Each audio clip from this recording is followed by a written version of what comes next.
नमस्कार दोस्तों, आज आपका स्वागत है आज के इस वीडियो में। आज हम कक्षा 10वीं की विज्ञान की कक्षाएं लॉन्च कर रहे हैं, जिसमें इस सीरीज़ का नाम है बोर्ड बूस्टर सीरीज। इसमें हम कक्षा 10वीं विज्ञान के जो इम्पोर्टेंट टॉपिक्स हैं उनके बारे में आपको बताएंगे, और यह ऐसे टॉपिक्स होंगे जो डायरेक्ट बोर्ड परीक्षा में पूछे जाते हैं। और इन सभी टॉपिक्स को अगर आप अच्छे से लर्न कर लेंगे और समझ लेंगे तो आपके कॉन्सेप्ट भी क्लियर हो जाएंगे और आपके न्यूमेरिकल्स भी आने लगेंगे।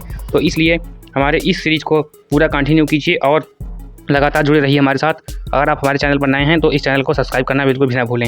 आज का हमारा क्वेश्चन है, क्रांति कोण से क्या तात्पर्य है। क्रांति कोण की परिभाषा दीजिए। अपवर्तन से संबंधित क्रांति कोण की परिभाषा लिखिए। यह तीनों प्रश्न इस तीनों प्रश्न का एक ही आंसर होगा। क्रांति कोण से संबंधित कोई भी प्रश्न आता है आपको यही लिखना है, और इसके नीचे एक फिगर बनाना है, जो फिगर मैं आपको आगे बताऊँगा बनाने के लिए।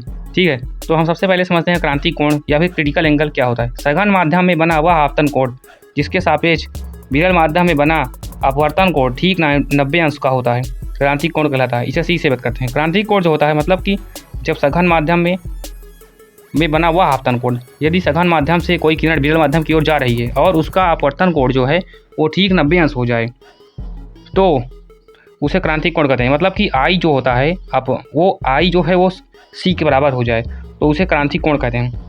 यह डिफिनीशन आपको बहुत ही सरल भाषा में दी गई है, आप इस डिफिनीशन को डायरेक्ट लर्न कर लीजिए। यह परीक्षा में बहुत बार आती है। और अभी मैं इसको चित्र से आपको क्लैरिफाई करूँगा। जैसे कि इसमें चित्र में दिया गया है कि क्या कहते हैं, एक किरण है सघन, दो माध्यम है सघन और विरल। सघन मतलब होता है जिसमें प्रकाश की जो चाल होती है वो कम रहती है, और विरल में प्रकाश की चाल तेज रहती है। तो जैसे चित्र ए में दिया गया है कि एक किरण सघन से विरल में जा रही है, तो आई एंगल से बना के जा रही है, तो उधर वो आर अभिलंब से दूर हट जा रही है। जो इसमें बीच में एक लाइन सीधी खींची गई है वो अभिलंब है। तो जब कोई प्रकाश सघन से विरल में जाता है तो अभिलंब से दूर हट जाता है, और जब कोई प्रकाश विरल से सघन में आता है तो अभिलंब की ओर झुकता है। और दूसरे चित्र जो बी है उसमें देखो आई बराबर सी दिया गया है, और किरण जो है सघन से विरल में जा रही है और वो सीधा 90 अंश पर चली गई, तो यही क्रांति कोण है। अब क्रांति कोण से संबंधित कुछ महत्वपूर्ण बिंदु यहाँ पर दिए गए हैं। जैसे कि पहला बिंदु है, क्रांति कोण अपवर्तनांक के अनुपाती होता है, n = 1/sin। यह एक फार्मूला है, इसको आप डायरेक्ट लर्न कर लीजिए क्योंकि कक्षा 10वीं में इसका जो है डेरिवेशन नहीं आता है। अगला है, बैगनी रंग के लिए क्रांति कोण सबसे कम होता है और तथा लाल रंग के लिए सबसे अधिक होता है। यह भी डायरेक्ट कभी कभी विकल्प में आ जाता है। तो यह था क्रांति कोण से संबंधित संपूर्ण जानकारी। अगर आप अभी हमारे चैनल पर नए जुड़े हैं तो इस चैनल को सब्सक्राइब करना बिल्कुल भी ना भूलें।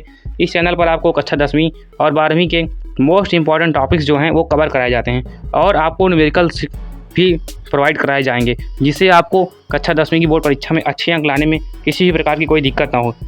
यदि आपको यह वीडियो पसंद आया हो तो लाइक करें, और यदि इसमें कोई कन्फ्यूजन हो तो कमेंट में ज़रूर बताएं। Thank you for watching this video. Like and share and subscribe please.